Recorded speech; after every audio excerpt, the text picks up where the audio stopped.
My name is Sarah Spengler. I'm an artist with Vital Spaces, and I have an assignment for you, which is to make the familiar strange.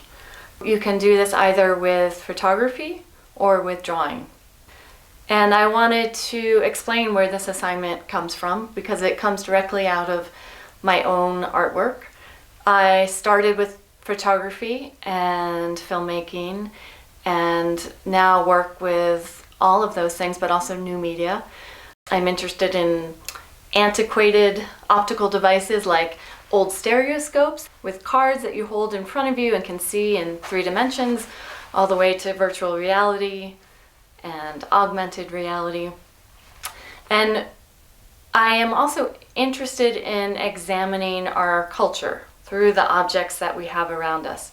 So one of the projects I've done is to photograph trash. And actually, trash was my muse for maybe a decade or more. I would go to places like dumps or places in the landscape where people seems like they got rid of everything in their life.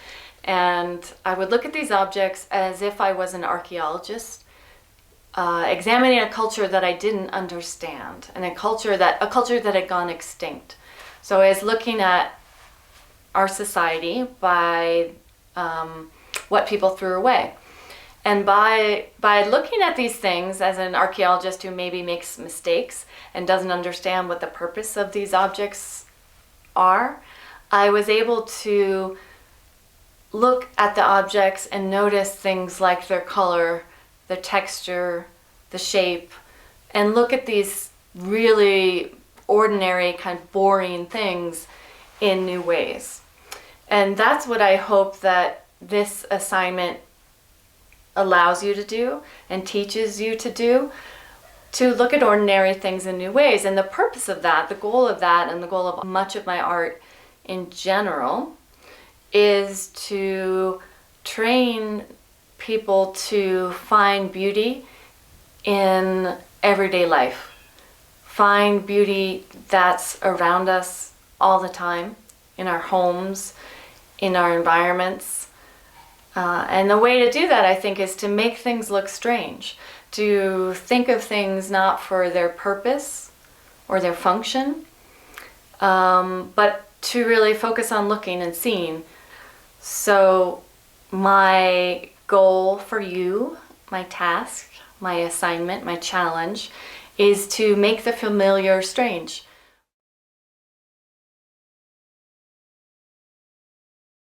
One way I like to introduce this assignment is to ask students to just stop what they're doing while they're listening to this, maybe pause the video and look up at your ceiling and imagine that white as a concept doesn't exist, and notice how many different colors instead you can see in your ceiling right now.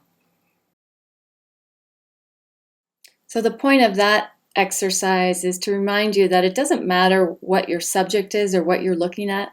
It can be as boring as this dirty window that you see in front of you now. It's how you look at it. All of the pictures in the instructional part of this video were taken by students, and more importantly, they were taken by students in the environment that they saw every day, which is their school. So this is a picture of a flagpole that students walked past every day on their way into this particular school. So most people, when they photograph, whether they're using a phone or a camera, they take it from the same height and the same position, which is from eye level. And as I said before, you can do this assignment either with photography or with drawing. And the important thing is that you find a new perspective to look from.